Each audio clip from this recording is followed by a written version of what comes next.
awesome. I am Jose Sanchez, and we are here today to talk about what the internet is losing their mind about, especially today. And we are inviting you to discover the future of Battlefield. It's always an important moment for players when DICE creates a new game and unveils it to the world, and I know you guys are excited, so I've invited Lars Gustafsson, design director from DICE, to help me explain what's going on today, because it's a whole lot. Lars?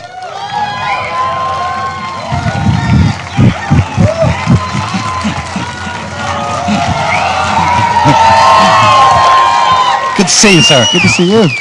Wow. How you feeling right now, right? Excited, I think. Yeah.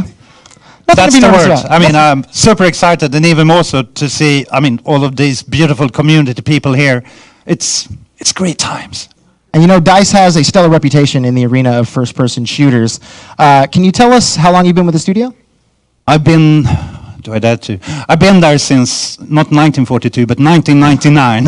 That's close. I mean, it's still last century. That's close. That's still the 1999, and it's 17 years now, and to have done that journey, starting with kind of small crew of guys who had big hopes and big dreams, and then managed to kind of push through, start building up the studio, and here we are today, many games later, many what we find as victories later, and I'm just super proud to be here with you tonight.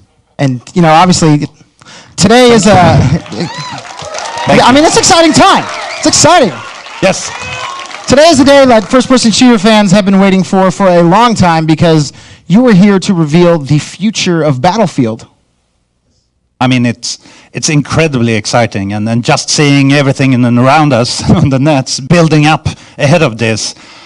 I mean, since for us, it's always so super important that we push ourselves to come up with new ideas and new experiences, to push the boundaries and the ingredients of Battlefield forward. You know, it's the all-out war on an epic scale. It's immersive gameplay. It's strategy. It's team play and destruction. I mean, who doesn't love destruction? Oh, yes.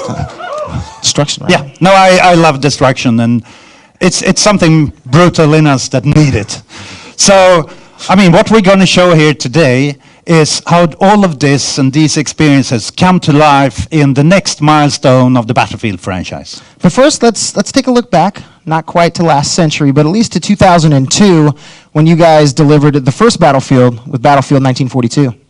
Yes, I mean, let me take you back in time to my youth. Time travel. When the world was quite different, to be honest. There were primarily single-player games, and when we talked about shooters, it was primarily the classical arena shooters, which we all loved, but we wanted more. We looked a lot at flight simulators, tank simulators, Goat simulators? Not goat, they weren't invented yet, I think. But in all of this, I mean, we wanted to do more, and we pushed ourselves, and I guess the outcome became Battlefield 1942, where we took the best of these and kind of merged them into a sandbox that became all-out war. You know, it was land, sea, and air vehicles on epic maps. It was team play, much more of the team play to capture objectives.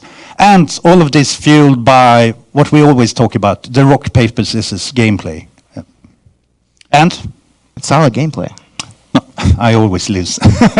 But, I mean, to us, we started to shape something. This became a formula, and by building Battlefield 1942, we started to see that there is a space for us where we can be unique and build a game that people haven't gotten to experience before.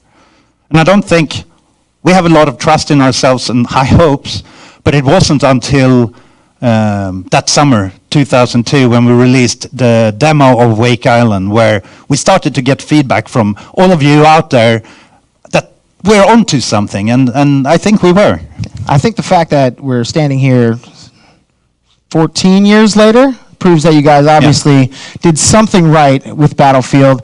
So how do you take something amazing and make it even better with Battlefield Vietnam and Battlefield 2? That's the challenge. You don't want to be a one-hit wonder. So what we did was, as developers, we tried to look at, okay, this is the formula for Battlefield, we think. can we transfer that into a new era? So what we did was starting to build Battlefield Vietnam. It's a totally different experience. It's dense jungles, moist, you have the beautiful music, all the songs we love, but also very different gameplay.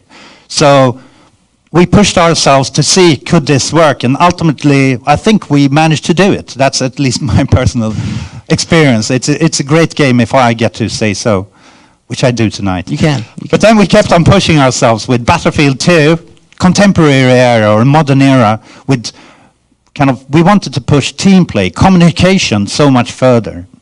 And the whole reasoning here was that we wanted to provide the players, you guys and gals out there, to get to experience what we had felt when we sat in the office playing far too many hours of Battlefield 1942. And we were yelling and screaming, it's take that objective and cover me and enemy tank.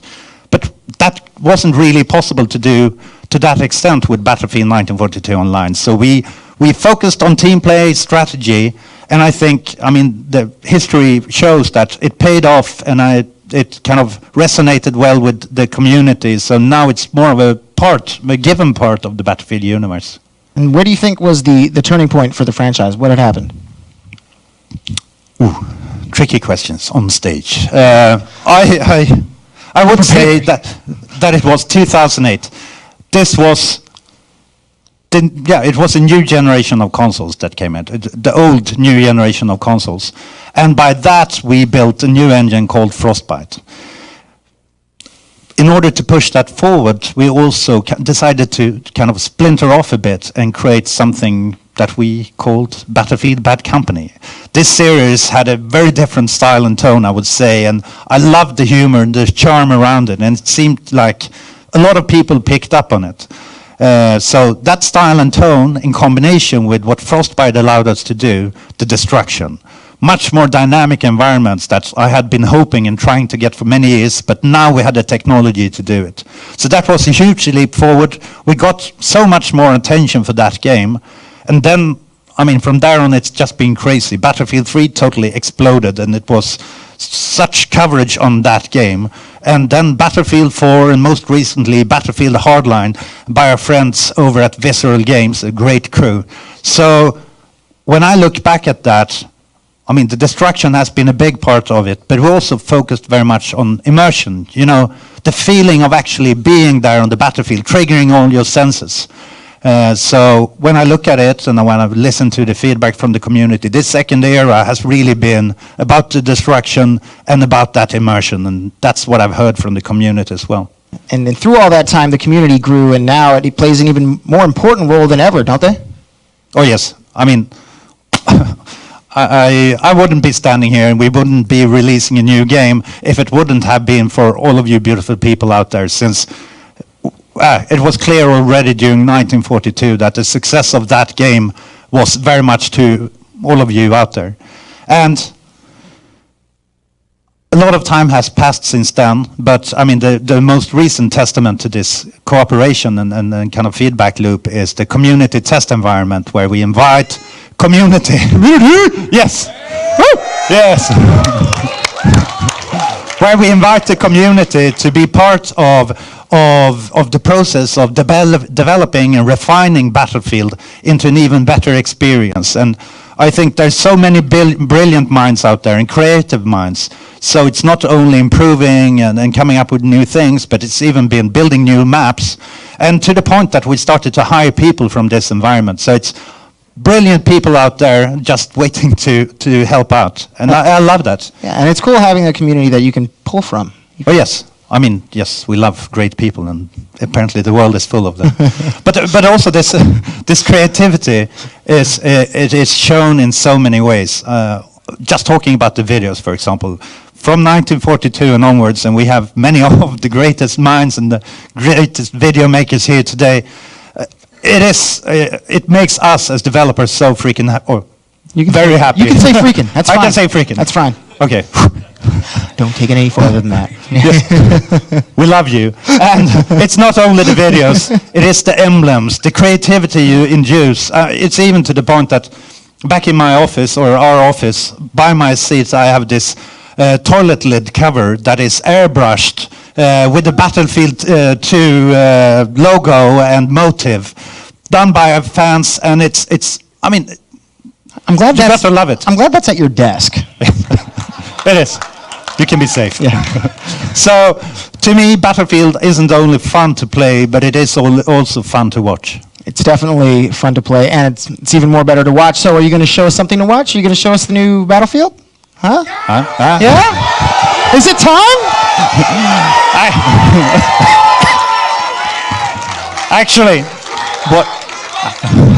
Actually, we are bringing a special guest for this honor. So please welcome Patrick Söderlund to the stage.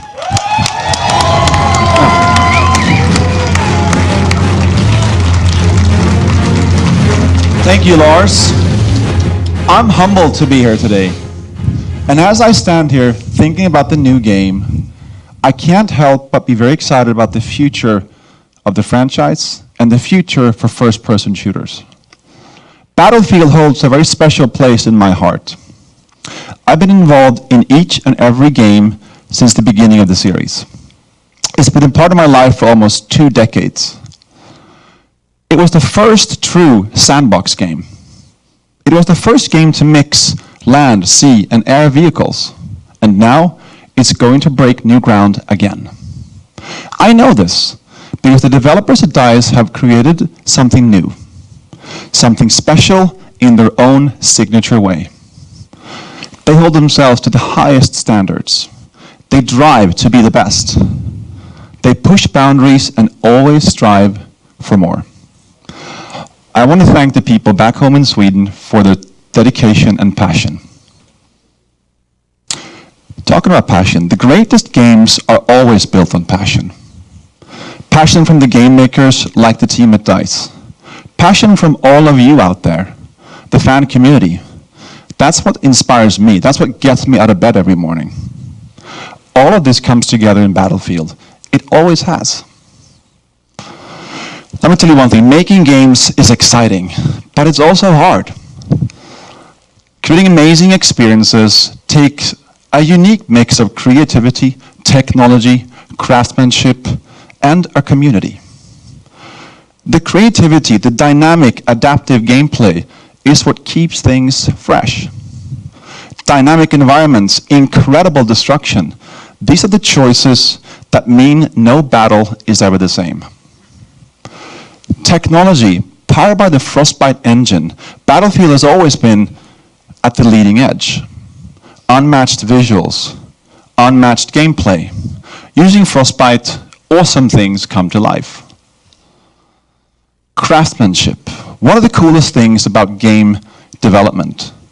It's the only art form that brings together experts from so many areas.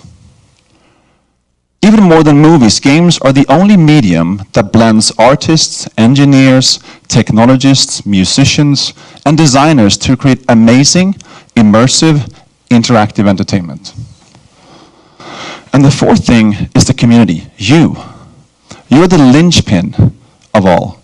The community is the engine that drives the action. I've seen you guys pull off some crazy stunts in Battlefield, and I can't wait to see what you guys do next. All of this is why Battlefield is so dear to me, both as a player and as a game maker. Now, it's time to show you where Battlefield is going next.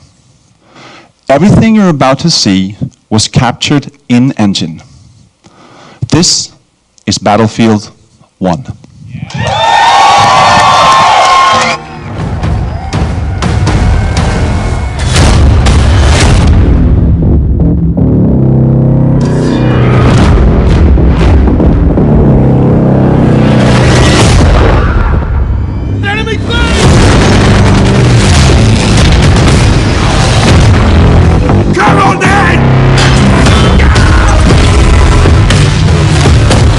Seven Nation Army couldn't hold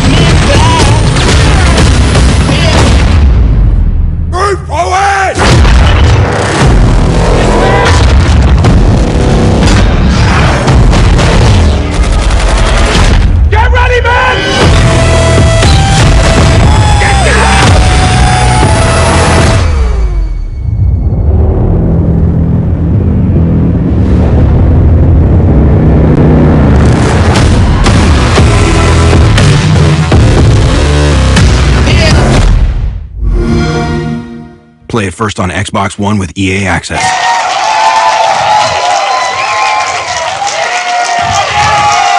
That was awesome. Holy crap. Can we play it again?